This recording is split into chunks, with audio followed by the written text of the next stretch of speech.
지난달 프랑스 의회 진보 진영은 부유세 도입 법안을 표결에 붙였습니다.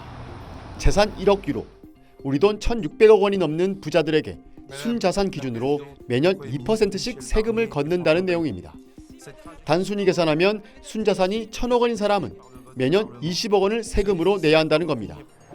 소득 대비 세금 부담률이 일반 시민들에 비해 부자들이 턱없이 낮다는 게 부유세 도입 근거였습니다.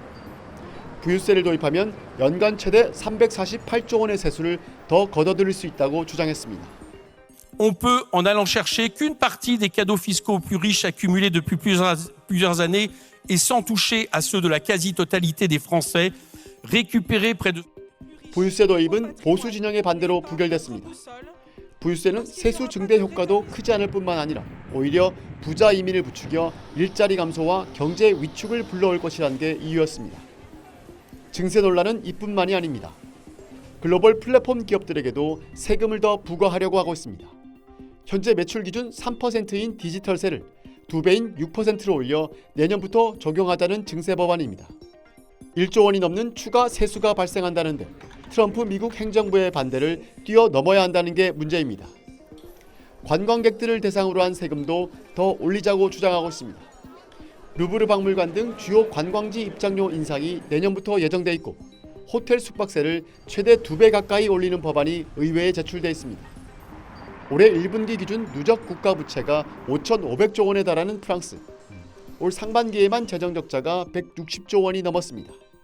국가 신용 등급까지 잇따라 하향 조정되고 있는 상황에서 나라 빚을 늘려 예산을 확보하기 어렵다 보니 여야를 가리지 않고 증세 카드만 계속 만지작거리고 있는 겁니다. 하지만 프랑스 정치권 내부 협상도 난항을 거듭하고 있을 뿐만 아니라 일부 도입된다 하더라도 세금 징수 자체가 쉽지 않을 것이란 비판이 벌써부터 나오고 있습니다. 파리에서 SBS 권영인입니다. 지난달 9일 프랑스와 바이루 프랑스 총리가 하원에서 불신임됐습니다. 총리로 임명된 지 9개월밖에 안 됐지만 재정 적자에 시달리는 프랑스 내년 정부 예산 70조 원을 깎으려다 큰 역풍을 맞은 겁니다. Mesdames et messieurs les députés, vous avez le pouvoir de renverser le gouvernement, mais vous n'avez pas le pouvoir d'effacer le réel. Demeurera inexorable. 마크롱 프랑스 대통령은 곧바로 측근 세바스티앙 르코르니 국방부 장관을 신임 총리로 앉혔습니다. 르코르니 총리는 임명되자마자 예산안 감축에 반발하는 야당과 대화를 이어갔습니다. 하지만 협상은 난항에 난항을 거듭했습니다. 그러던 지난 6일 르코르니 총리가 전격적으로 사직서를 제출했습니다. 총리로 임명된 지 겨우 27일 만이었습니다. 자신들의 입장만 관철시키려는 야당과는 타협점을 찾을 수가 없다며 사퇴 이유를 밝혔습니다. 특히 사퇴 하루 전 발표한 내각 구성안에 야당 측 인사가 거의 반영되지 않은 것을 두고 야당 반발이 거셌습니다. Je pense qu'il faut un gouvernement qui corresponde aussi à la réalité parlementaire. C'est indispensable, c'est une démocratie. Et c'est le moment le plus parlementaire de la Ve République. 여당 의석수가 전체 30%에도 못 미치는 절대적인 여소야대 국면에서 야권 인사를 총리로 발탁하라는 목소리가 컸습니다. 그러나 마크롱 대통령은 르코르니 전 총리를 사임 나흘 만인 지난 10일 다시 총리로 임명했습니다. 그리고 이틀 만에 새 내각을 구성했습니다. 일주일 사이 총리가 사임 후에 재취임하고 내각도 2번이나 발표되는 극도로 혼란스러운 상황이 벌어진 겁니다. 야당은 발끈했습니다. 고집을 꺾지 않는 마크롱 대통령이 국민을 모욕하고 있다며 내각 총사퇴를 위한 불신임 투표를 다시 관철시키겠다고 맹비난했습니다. 여기에 지지율 역대 최저 수준인 마크롱 대통령에 대한 탄핵안마저 거론되고 있는 상황이어서 심각한 재정난에 시달리고 있는 프랑스의 정치적 혼란까지 가중되고 있습니다. 파리에서 SBS 권영인입니다. 여긴 파리입니다. 이번 주 여기 프랑스는 시위 때문에 시끄러웠습니다. 파리뿐만 아니라 남쪽 마르세유, 동쪽 리옹, 서쪽 렌 등 전국 곳곳에서 시위가 벌어져서 충돌이 일어났습니다. 루브르 박물관하고 퐁피두 센터 사이 중간쯤에 있는 도심 한가운데입니다. 한국 음식점인데 시위대하고 경찰이 충돌하는 과정에서 가게에 불이 붙었습니다. 워낙 빠르게 불이 나가지고 경찰이 이 불을 끄려고 했지만 소용이 없었습니다.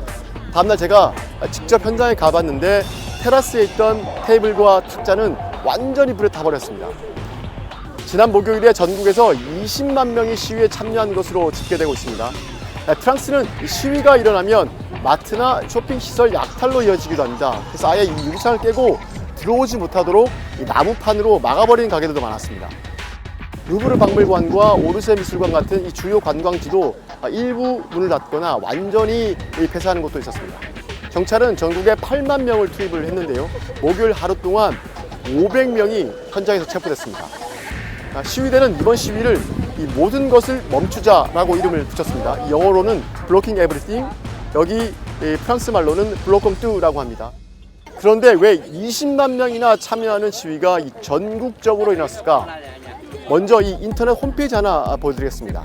숫자가 실시간으로 올라가고 있습니다.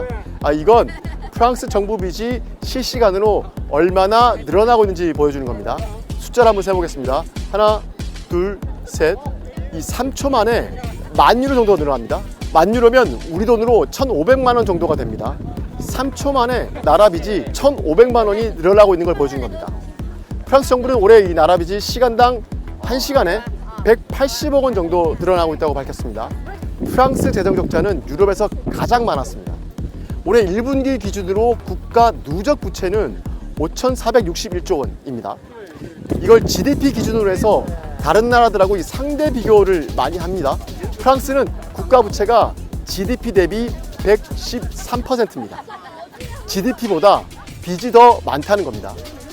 우리나라는 이번 정부가 확장 재정을 선택해서 부채가 늘어나고 있는데도 50%대 수준입니다. 하지만 그만큼 프랑스 재정 적자는 심각하다는 겁니다.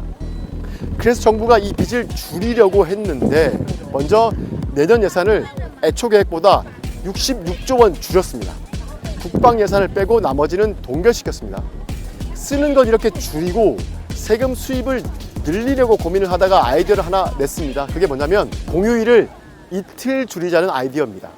쉬는 날을 이렇게 줄이면 세수가 더 늘어난다는 계산에 따른 겁니다.